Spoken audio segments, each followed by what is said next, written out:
They thought it was over when they shoved a 72-year-old churchwoman to the ground. But when her quiet son, a man with a shadowy military past, picked up her call, what followed would shake the entire city to its core. Loretta Baines had never been in a hurry. That late September evening, the Alabama heat still clung to the air as she stood outside the small brick church she'd attended every Sunday for 43 years, Mount Olive Baptist.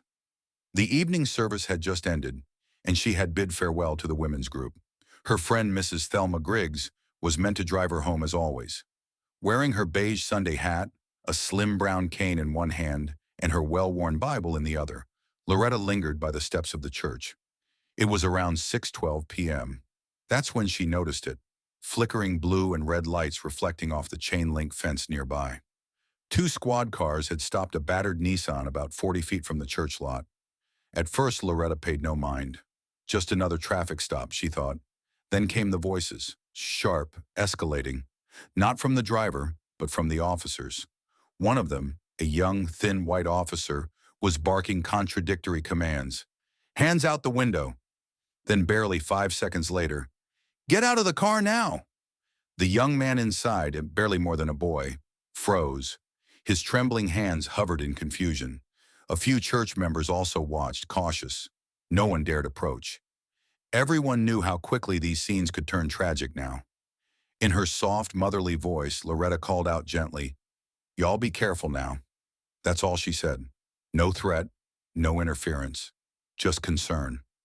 But in an instant, the attention shifted toward her. One of the officers, not the one giving orders, turned, approached, and motioned. "Ma'am, you need to back up." "I'm just standing on the church steps," Loretta replied calmly. "Ain't crossing no line." The officer grew firmer. "Back up now." "Son, I'm 72, she answered with a faint smile. "My knees don't move that fast." Then, it happened too fast. The officer reached for her cane. "You need to move." "I am moving, child." But before she could finish, he yanked the cane. Loretta stumbled. Her foot gave way on the pavement, and her body followed. Her beige hat rolled off. Her Bible struck the concrete. Then, a sickening sound as her head cracked against the curb. The street fell silent. No breath. No words. The moment froze in time. Someone captured it. A 47-second video, shot by a teenager from across the street. The footage wasn't shaky. It was heartbreakingly steady. There lay Loretta, motionless, one hand faintly twitching, as if her body refused to give in. A voice screamed, "Why'd you do that? She didn't do nothing." Another shouted, "Call an ambulance." But above the chaos, what pierced the air was Loretta's voice. Raspy, low, but sharp as a blade. "Let me make one call. Just one." An officer tried to interrupt her, but she repeated, "Let me call my son." Perhaps they thought it wouldn't matter, that this old woman had no one who could change anything. They let her dial. No contacts, no voice commands, just muscle memory. One number. It rang twice. "Hey, Ma," came the reply. No one heard what Loretta whispered next. But inside a quiet house in Temple, Texas, her son, Darius Baines, froze. The ceiling fan spun above him, but Darius stood unmoving, staring out the window with an expression he hadn't worn in years. He didn't ask, didn't need to. "All right," he said simply, and hung up. Within minutes, Darius pulled a worn duffel from the back of his closet. Inside, 2 phones, a USB drive, and an old folder sealed in plastic. No clothes, no hesitation. By 7:09 p.m., Darius's truck was barreling east on I-20. Most folks in Temple knew little about Darius. A quiet man, helpful, respectful. They didn't know that he had served 12 deployments across 4 continents. They didn't know about the missions with no paper trails, the languages he spoke, the silent endings he'd witnessed. He had left that life behind when his father passed, returning home to care for Loretta, trying to live simply, quietly. But now, that life was behind him again, in the rearview mirror. By 11 p.m., he'd crossed into Mississippi. Near Tuscaloosa, he refueled, then made a single call, not to a friend, not family, to a contact labeled simply Oric. A gravelly voice answered, No greeting. Just breathe. I need a badge number pulled, Darius said. Which city? Birmingham PD officer on scene at a traffic stop near Mount Olive Baptist. Between 6 and 7 tonight. Badge 6543. He laid hands on my mother. I'll send it in an hour. Not enough, Darius replied. I need everything. Record, prior complaints, encrypted. My inbox, understood. Click. By the time Darius crossed into Alabama, the report had arrived. Officer Alan Dieter, rookie, 2 years on the force, transferred from Gadsden PD after a misconduct investigation, closed without charges. At 3:38 a.m., Darius pulled into the hospital lot. He didn't go through the ER. He entered by the loading dock. Loretta Baines, he told the night nurse. Where is she? Stable. Room 204, West Wing. When he entered, Loretta was awake, a bandage on her temple, her cane beside the bed, her eyes tired but steady. Hey, baby, she whispered. Darius leaned down, kissed her forehead, and took her hand. You all right? Could have been worse, she replied. I'm going to fix this, Darius said. Loretta's gaze didn't waver. I didn't raise you for vengeance, Dee. I know, he said softly. This isn't that. And she believed him. I'll do the same. As the young officer left the room, Loretta stirred in her hospital bed. Was that a cop? She asked softly. Yeah, Darius replied. She mean well? I think so. Think that matters? Darius's voice dropped. Number not anymore. Outside, the city heat was starting to press down. Darius made his way to Miller's Cafe, a little dusty joint that hadn't seen much traffic that afternoon. He tucked himself into a back booth, opened his laptop, and began digging, not through public records, but a private archive he'd built over the years. A collection formed after seeing far too many incidents like this, too many names buried under silence. Badge records, arrest discrepancies, suspicious transfers, patterns of force. He compiled everything. Video, transcripts, officer profiles, timeline of events, and sent it off under a plain subject line. Incident 927. Mount Olive, BPD South Precinct, excessive force. 3 emails, no name. 1 local news desk, 2 national. Then, without hesitation, he dialed a number he hadn't called in 5 years. The line picked up on the second ring. Darius, a voice answered. I need eyes on Birmingham. A chuckle. Still short on small talk, huh? Still don't have time for it, Darius replied. You in? You know I am. You remember Galloway? Photographic memory. I need him. And Terrell. You know what this is? The voice went still. Then, how soon? Now. And your mother? Recovering. She's strong. Good. The call ended. No goodbyes needed. By nightfall, Galloway was already en route from Tallahassee. Terrell from Chattanooga. They weren't military anymore. No uniforms, no insignias. But their skills hadn't dulled. Galloway was a communications and legal expert. Terrell could crack systems and pull records from stone. Darius wasn't building an army. He needed reach. That night, Darius sat outside the hospital beneath a sky of flickering neon. This wasn't about taking over a city. He wasn't trying to set fires. He wanted something simpler, accountability. But what the city hadn't realized yet, what the department hadn't figured out, was that silence only works when no one's listening. And now, people were starting to listen. Inside the motel, Galloway arrived first. As always, no knock. Darius opened the door wordlessly. Galloway limped slightly on his left leg, an old injury from Jordan. His hair was thinner now, the lines on his face deeper, but his mind was sharp as ever. You look exactly the same, Galloway said, setting down a tan satchel. You don't, Darius replied with a faint grin. They chuckled, quiet, knowing. Terrell? Darius asked. About 30 minutes out. He's bringing the gear. Darius slid a file across the table. That's our guy, Officer Alan Dietmer, fast-tracked through academy, cousin in procurement. Last year, roughed up a 14-year-old. Footage mysteriously lost. Galloway read quickly. Jesus. He's not alone, Darius said. South Precinct's got 5 other cases, all similar. Elderly, black, poor, No legal help. And now they messed with Loretta. Galloway's eyes narrowed. Their mistake. By the time Terrell arrived, it was just after 9 p.m. He wasted no time, unloading 2 laptops, a scanner, and a modified Wi-Fi interceptor the size of a shoebox. "Let's see what these clowns are hiding," he grinned. Darius pointed.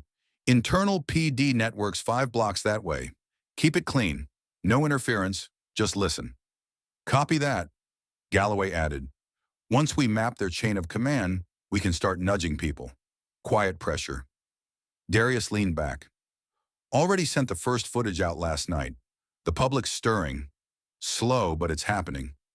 "They always test the waters first," Galloway said, "until the nerve gets hit." At 10:45 p.m., they hit something big. An internal message. Flagged confidential, priority, sent from the deputy chief to select officers. "Do not share body cam. Do not comment publicly. Narrative will be handled. Coordinate statements if contacted by press." Galloway scowled. "They're circling the wagons." "Then we set fire to the wagons," Darius replied. For the next hour, they didn't argue. They built an ironclad chain. Connections, evidence, no speculation. Who received the message? Prior complaints, clerks altering timestamps, medics omitting Loretta's head trauma in ER records. Cold facts. At midnight, Darius sent a message to an old contact in D.C. Not a cop, not a politician, a journalist who didn't blink when things got ugly. Attached was everything. 4 minutes later, "I'm on the 6 a.m. flight." Darius shut the laptop. "They wanted quiet," he said. "We'll give them a crowd." By sunrise, posters blanketed the city. Simple black and white, a screenshot of Loretta lying on the pavement. Caption, "Ask Birmingham PD why this woman is in the hospital." Below, "Justice for Loretta." No logos, no PR spin, just taped to bus stops, barbershop windows, grocery store lots. The department had no comment, and the silence made people start asking. By noon, BPD's phones were ringing off the hook. Citizens, reporters, community leaders. The cracks were showing. Then an anonymous leak. Officer Dietmar's original incident report, the one supposedly missing, landed in Galloway's inbox. Subject refused lawful instruction, initiated physical interference. Terrell read it aloud. "She's 5 feet 2 inches, 72 years old, standing with a cane." "They're building a defense," Galloway said. "Classic play. Obstructing, provoking, mental health angle next." Darius called the hospital nurse, Wanda, who'd cared for Loretta that night. "Wanda, was she aggressive?" "No, baby, scared. Her blood pressure was through the roof. She couldn't even sit up." "Would you say that on record?" A pause. "I will." By that evening, Darius had her audio statement, 3 affidavits from church members who'd seen the incident, and a timeline proving Dietmar had drawn his baton before Loretta said a word. Meanwhile, a small crowd gathered outside BPD HQ. No chants, just standing, some holding canes in quiet solidarity. Inside, an officer whispered, "Who is she?" "Some old lady," his partner said. "But her son? Special ops, I heard. And now he's crawling through our files." That night, a reporter, Lee Torres, went live on local news. Calm, truthful, an elderly woman, a department slow to respond, and a son who wouldn't let it go. It hit regional news, then Reddit, then national legal blogs, and the emails started pouring in. Dispatchers, former officers, clerks. Check September 12th logs, sealed complaints. Body cam footage, they're holding it. Then the most shocking, an anonymous woman, M, once engaged to a patrol sergeant. She still had his tablet. It had synced with department cloud. It contained raw footage. No edits. It showed Dietmar taking Loretta's cane, her collapse, her bleeding, no resistance, no crime. She handed it over, no money asked. "I want people to know what he did." Terrell met her in a public park. When she passed him the tablet, she said, "Tell her, I'm sorry, no one stopped it." "You just did," Terrell replied. That night in the motel room, they watched the footage. Unedited, devastating. Darius uploaded it, sent it to 6 journalists, the ones who never looked away. 4 hours, 312,000 views. Now people weren't just sad, they were furious. But fury wasn't enough. It was time to bring the fight inside the building where it began. The next morning as the sun rose, Darius walked into BPD HQ with two things, a hard drive and a folder of sworn statements. Lieutenant Green met him in the hall, flanked by a tired PR officer. "Mr. Baines, now's not really—" "It's exactly the time," Darius interrupted. "Where's your chief?" "Not in today." "Then you're him." Green sighed. "We're already reviewing everything." "I have the raw footage," Darius said. "I have eyewitnesses, and a federal attorney ready to burn this place down if one more file disappears." Green looked toward the lobby. Protesters with signs, cameras rolling. "You want to speak privately?" "No," Darius said. "I want you to see this, here and now." Minutes later, in a small conference room, the video played. No one spoke. The image of Loretta falling to the curb said everything. When the screen went black, Darius broke the silence. "Your officer lied. Your report is fiction. Your department tried to bury a woman who spent her life teaching children and singing in church." Green exhaled slowly. "You're right. There's no defending this." "What do you want?" he asked. Darius answered without pause. "Suspension without pay, public apology, full release of the body cam footage, and a review of every sealed force case in the past 3 years." Green nodded, weary. "Done." The PR officer nearly gasped, her throat tightening. That wasn't how these things were handled, not at all. But Darius fixed her with a look. "That is how it's going to be handled." Green rubbed his weary face, as though the weight of years of concealed truths were pressing down at last. He had carried this rot for far longer than he cared to admit. "You'll get your apology," he said finally, voice low. "I'll suspend Dieter today. The rest, I need time." "You have 24 hours, Darius replied, sharp as steel. "After that, the footage goes national, and a civil rights lawyer with teeth files federal claims." Green said nothing. He only nodded, defeated. Darius rose. "Appreciate your time, Lieutenant. Let's not waste any more of it." Without so much as a handshake, he walked out. Outside, he didn't address the crowd, didn't speak, didn't lift his voice. He simply walked, steady and calm, to the spot on the sidewalk where his mother had fallen. There he stood, motionless. Reporters shouted questions. People pressed forward with flyers, hugs, questions, and tears. Darius said nothing. Back inside the department, Green collapsed into his chair, head in hands. He knew this wasn't over, not by a long shot. By evening, Dieter's suspension was made public. The department issued a cold, practice statement. An internal investigation had begun. Procedural failures were being reviewed. A spokesperson admitted the obvious. The incident did not meet the standards expected of our officers. But to Loretta, it wasn't the suspension or the investigation that mattered most. It was the apology. It came after sundown, in a hospital room thick with unspoken tension. Dieter, coached and visibly nervous, stood beside two other officers and read from a prepared statement. "I'm sorry for the harm caused, Mrs. Baines. It was never my intention." Loretta stared at him for a long, unblinking moment. Then her voice cut softly through the silence. "You may not have meant to hurt me, but you still did." He looked away. She did not. Yet for Darius, this was far from over. The apology had not ended anything. It had only confirmed what everyone already knew, that an innocent woman had been harmed and that the system had tried to hide it. The next morning's headlines were hollow. "Officer suspended after elderly woman injured during stop." No mention of the cover-up, no accountability for the false report, no explanation for the hidden body cam footage. Darius sat beside his mother's bed, her frail hand resting in his. "You sure you want to go public with the rest of it?" she asked, her voice quiet. He nodded. "They still think this will blow over, that people will forget." Loretta gave a faint smile. "You are your father's son." He didn't smile back. His mind was already on what needed to come next. By afternoon, Galloway had gathered a damning dossier. 5 prior excessive force cases, each one buried under red tape. Each followed the same pattern. Injury, no charges, hidden footage, complaints dismissed, different victims, same department, same outcome. But this time the city could not ignore the name at the center of the storm, Loretta Baines. Darius didn't schedule a meeting at City Hall. He simply walked in, the documents in hand. Security tried to stop him, but Councilwoman Dr. Eliza Monroe intervened. "Let him speak," she said. "Everyone's talking about him.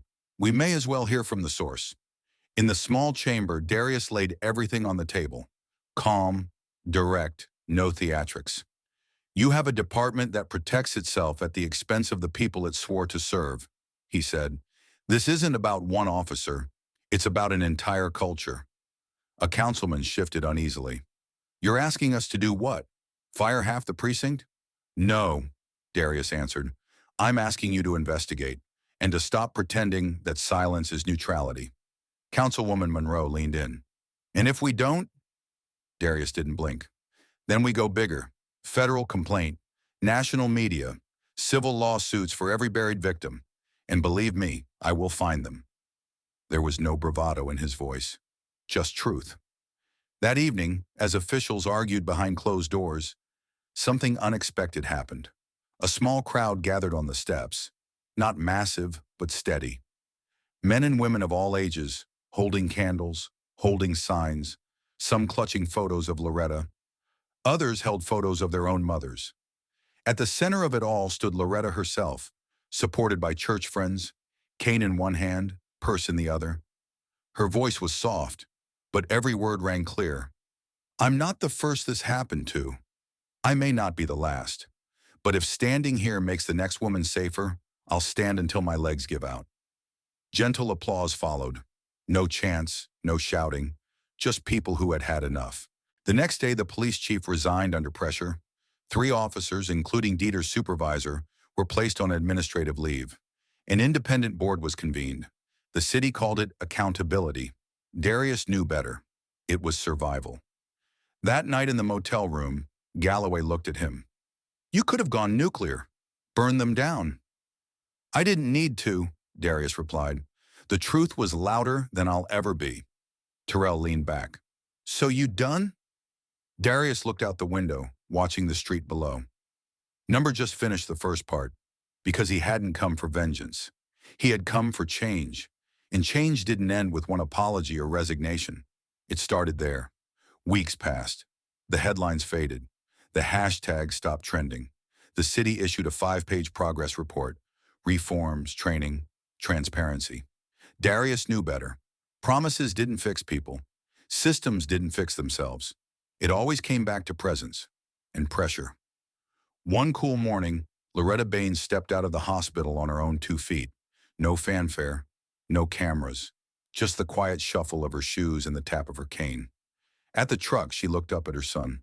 "Help me up." Darius reached down, not as an activist, not as a fighter, just as a son. The ride home was silent. Familiar streets, familiar faces. People waved. They didn't all know the full story, but they knew enough, and that was new. Before, she had been Miss Baines, Sunday school teacher, retired 3rd-grade instructor, the woman who baked peach cobbler for funerals. Now people looked at her differently, some with guilt, some with respect, a few with reverence. When they reached her small yellow house, Loretta paused. The porch was swept. A new mailbox gleamed. "I didn't do that," Darius said. "I know," she replied softly. Pinned to the mailbox was a note. "For Miss Loretta. Thank you for standing tall." TG inside. The house was just as she left it, but warmer. Meals in the freezer.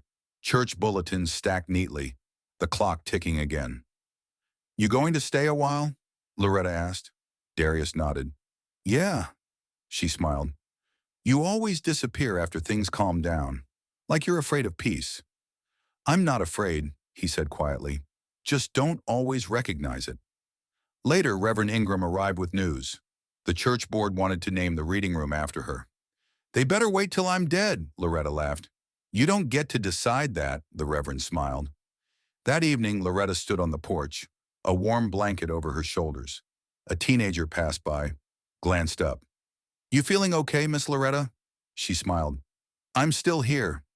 "Good," he replied and walked on. Darius watched from the doorway, silent. Because healing isn't loud. Sometimes it's just a quiet day, a steady cane, a hot meal, a look that says, "We see you now." But Darius knew peace had to be protected. Silence wasn't safety. Quiet wasn't justice. 6 weeks later, the noise had faded. The press had moved on. The city's report was already gathering dust. But Darius sat on that porch, notebook in hand. Names, dates, corners, cases, because systems only change when someone keeps watching. "They still calling you?" Loretta asked, bringing coffee. "Some," he said. "Lawyers, journalists, families." "You going to help them?" "I already sent what I had." She nodded. "Good. Just remember to rest." He gave a faint smile. "I will. Just not yet." Later at church, people greeted them gently. No spectacle, just gratitude. One woman approached him afterward. "You reminded me," she said, "that not all power looks like shouting. Sometimes it looks like stillness." Back home, Loretta read through letters from strangers, each one a voice, asking to be counted. That night, Darius walked the neighborhood. Street lamps flickered. Porch lights glowed. He thought of his mother, how one voice, one phone call, had changed everything. Because justice doesn't always come from courts. Sometimes it starts with a quiet "no more." This wasn't a story about revenge or power. It was about value, the value of one woman's life, a son's refusal to look away. And if you're listening, if you're tired, if you wonder whether your voice matters, remember Loretta. You don't have to be loud to be heard. You don't have to fight with fists to leave a mark. And you don't need a badge to protect the ones you love. If you hear this, if you wonder if it's worth speaking up, let Loretta remind you, one voice can be enough, especially when it's the truth. Don't stay silent. Someone is listening. Subscribe for more true stories that matter. And never forget, one voice. That's all it takes.